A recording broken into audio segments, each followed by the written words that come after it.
Most people don't pick their ski town just based on price. First, we fall in love with a place, and then we all try to make the numbers work after the fact. But the problem is, each market behaves differently once you look past the surface after you've fallen in love. Some markets are constrained, some can expand, and that difference shapes what you're actually buying into long term. Today, we're just going to go through 5 of the top ski markets in North America.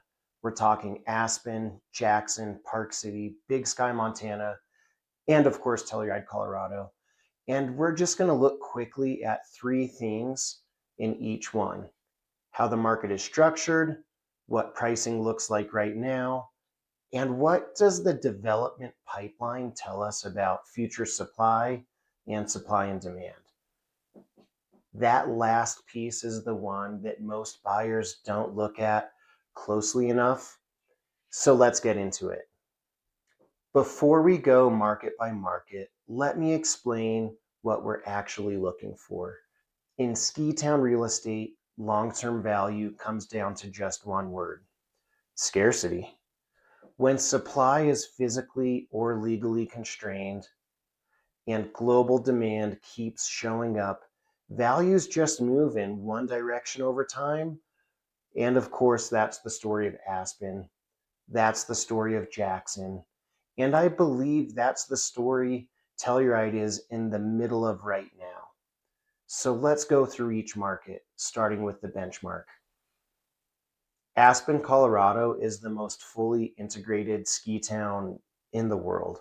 The town connects directly to 4 ski resorts, 4 mountains: Aspen Mountains, the Highlands, Buttermilk, and Snowmass Mountain. Highly walkable, dense resort environment. Here's what the numbers look like today: 2025, 2026, entry-level product, resale condos and homes. They run roughly $2,500 to $3,500 per square foot. Luxury product, $4,000 to $6,000 per square foot and above. Hey, you want to crack 7? Why not? The benchmark of a 2-bedroom condo runs $3 to $5.5 million. A top tier 4-bedroom condo, $12 to $25 million. Top tier homes, $25 million to $75 million and above. There was a $108 million outlier recently. And now the development pipeline. Aspen proper is effectively built out. What remains is redevelopment opportunities, no expansion. Now the Lift 1 corridor is being redeveloped. New lift, new base area, lodging, a few residences. There are boutique luxury rebuilds happening in some core neighborhoods, and tear down and rebuild cycle does continue. Aspen Snowmass nearby is getting some new development, but the Aspen proper core, the land is gone. You just cannot expand Aspen outward. New supply is limited to just replacing things that are existing today. That's what a fully mature, globally recognized market looks like, and it's the benchmark everything else gets measured against. All right, Jackson Hole, Jackson, Wyoming. Surrounded by Grand Teton National Park and the Bridger Teton National Forest. The federal land boundary is the story. You cannot build outward, period. But Jackson's structure is different from Aspen or from Telluride. It's not a single integrated town to lift environment. It's split between 2 distinct places: Teton Village, which is ski access, the mountain village of Jackson, if you will, right up against the mountain, ski in, ski out, amazing luxury properties, and the broader valley, private club communities, places like Shooting Star, Snake River Sporting Club, Three Creek Ranch, etc. That segmentation means pricing is less uniform than in a fully integrated market. Entry-level products, $1,200 to $1,800 a square foot. Luxury at Teton Village and new product, $2,500 to 5,000 per square foot and above. Now, there is a Four Seasons Residences in Teton Village. We're talking about $3 million to $12 million at $1,800 to $2,800 a foot. It is not a ski and ski out property like the one in Mountain Village. If you want to talk about that perfect modern super luxury offering in Teton Village, let's shift to the Caldera House. It's boutique, ultra luxury, 3,000 to 4,500 a foot. And there's the Hobat Club, brand new luxury product. A 2-bedroom example is pricing at $11.5 million. That's $4,500 per square foot. 8 to 20 top tier 4-bedroom residences, 8 million to 20 million. Private club and estate properties, 15 to 60 million dollars and above.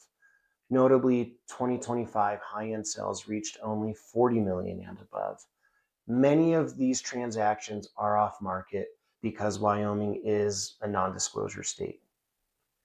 The pipeline for future development in Jackson is thin. Teton Village is compressed. Federal land locks the valley. Jackson is what happens when geographic constraint meets decades and decades of global demand. And it's a powerful market. Park City, Utah. Park City is genuinely a fantastic ski resort market. It connects to both Park City Mountain Resort and Deer Valley with multiple base areas offering ski in, ski out access. Skiing life and town life are perfectly integrated.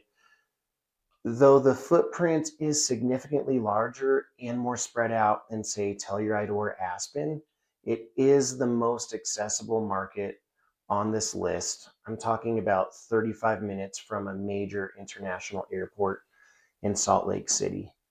So that accessibility drives a broad and active buyer pool. Okay, entry-level product, 1,000 to 1,400 a square foot.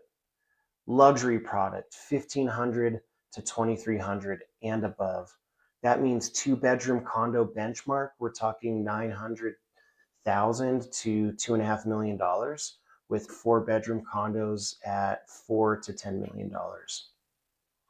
Top tier luxury 4-bedroom homes, 12 million to 30 million and above.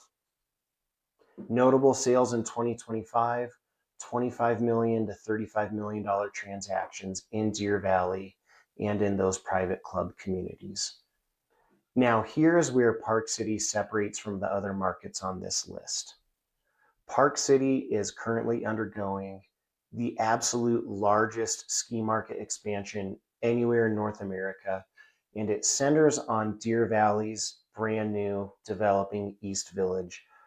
Approximately 1,700 residential units are planned, 800 luxury hotel keys, and multiple new base areas to support this infrastructure.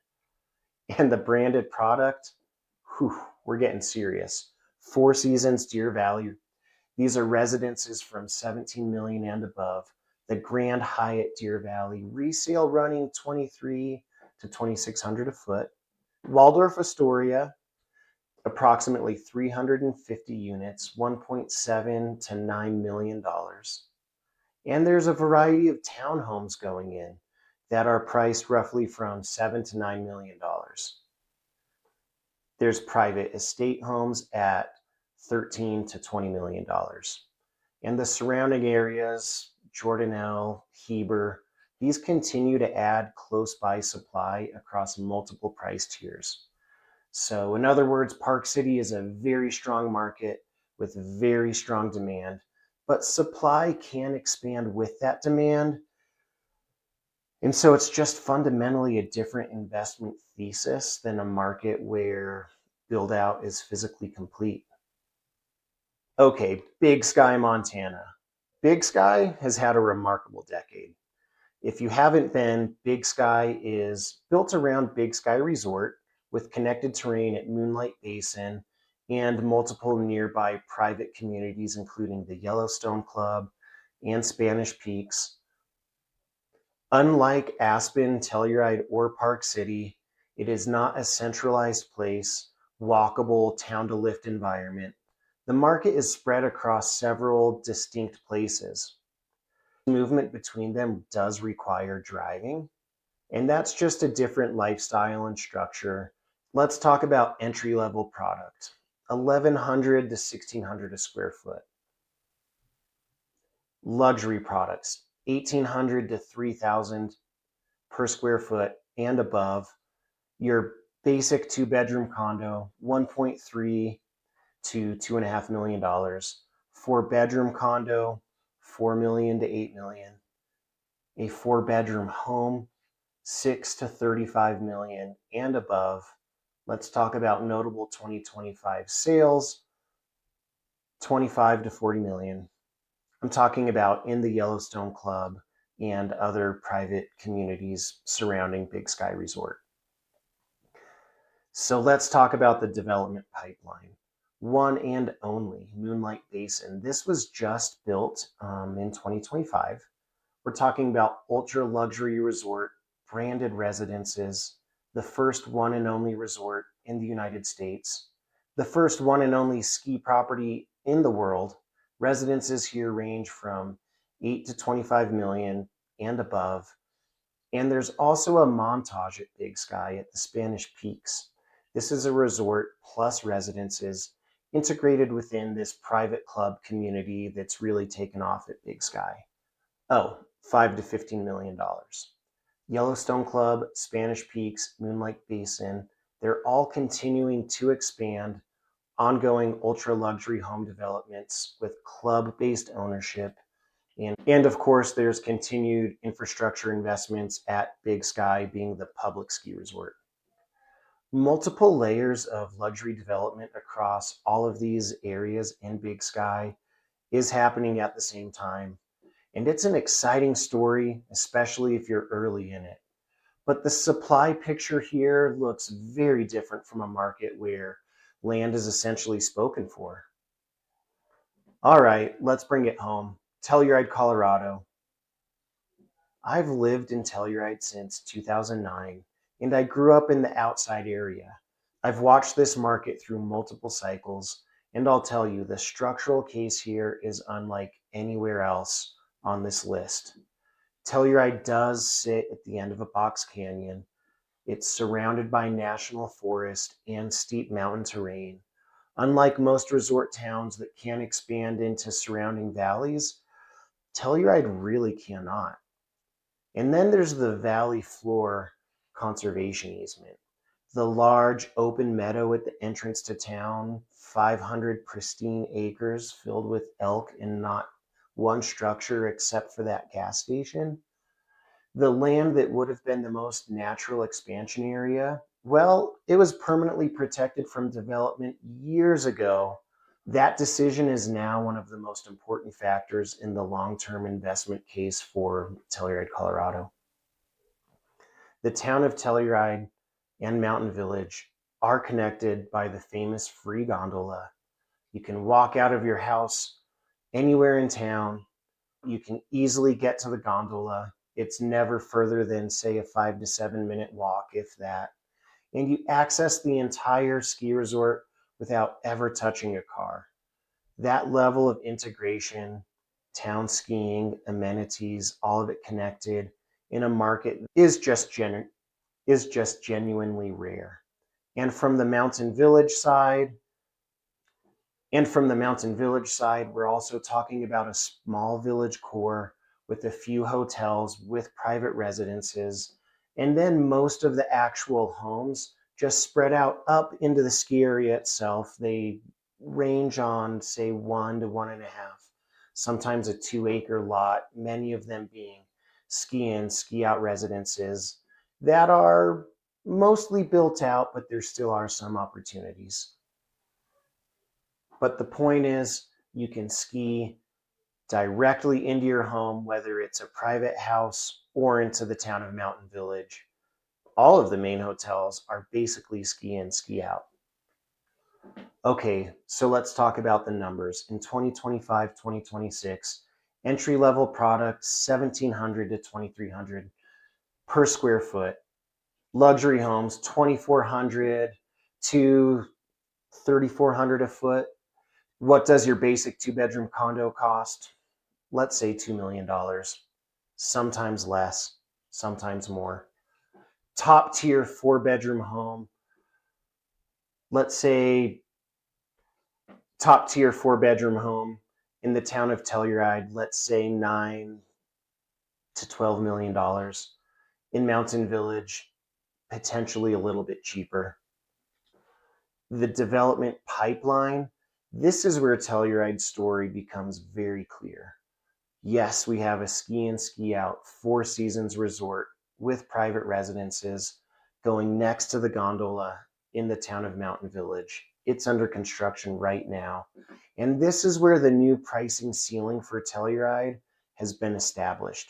Pre-sales average at $4,100 per square foot. Offerings range from $4 million to $40 million. Interestingly, the very top of the market in Telluride is in the 4,000 foot range, whereas in Aspen, that's kind of in the middle. There is talk of a Six Senses resort in residences, also in Mountain Village. The land has been acquired, the project was approved. It's all currently on pause while investors figure out some other things with their next steps. The market is watching this one really closely to see what happens with the potential Six Senses. Very limited remaining large-scale development sites. This is not marketing language. It's just the geography. It's decades of preservation decisions and zoning that can't really be undone. Telluride is approaching a functional build-out, and when new inventory does come into the fold, it doesn't add meaningfully to the inventory. It just sets new pricing benchmarks, and this is a completely different dynamic than a market that is still in active expansion with lots more room to go. All right, so let's bring this together. Aspen proper, hey, it's built out, redevelopment only, entry level at 2,500 to 3,500 a square foot, luxury at 4,000 to 6,000. Hey, you want to go bigger? Be our guest. Fully mature market, fully recognized globally. Jackson Hole, Jackson, Wyoming. Federal land boundaries and ranch lands lock the supply. Entry level products are at 1,200 to 1,800 a foot. New luxury hitting 4,500 a foot. Very thin pipeline, like Aspen, very mature market. Park City, super fun place, strong, accessible market, easy to come and go from, very integrated skiing and living experience. Entry level at $1,000 to $1,400 per square foot. But 1,700 residential units are planned in the Deer Valley, East Village alone. Supply can and will expand with the demand. Big Sky, Montana, extremely exciting growth story with serious brand arrivals. Entry level at 1,100 to 1,600 a foot. The one and only resort was just delivered, super unique. The Montage is operating at Spanish Peaks, really special property in a really special place. But ongoing expansion across multiple nodes means more supply is coming with the demand. Let's come back home to Telluride. Entry level 1,700 to 2,300 a foot. And luxury properties 2,400 a foot to 3,000. Oh, unless we're talking about the Four Seasons, which is under construction, setting a new ceiling at 4,100 a foot on average for pre-sales. One more meaningful project is being evaluated. After that, the land is effectively functionally gone. There are opportunities to build private homes, but don't expect to see substantially more large development projects. So anyway, 2 markets on this list share the same structural profile. I'm talking about Aspen, I'm talking about Telluride. Geographic constraints you just cannot build around. There's a fully integrated town to lift experience, a preservation framework that protects long-term scarcity, and global lifestyle demand that it just keeps growing. The difference is where pricing sits today. Aspen has been fully discovered for decades, with the resort starting in the 50s. Telluride is in the middle of that process right now. We didn't start skiing here till the 70s. So for buyers thinking long term, that gap is the conversation worth having. If any of this resonates, if you're thinking about Telluride, if you're thinking about any ski resort, or just trying to understand how these markets compare in terms of experience or price, I'd love to have that conversation. No presentation, no pitch, just a real conversation about what you're looking for and whether my home, Telluride, might make sense for you.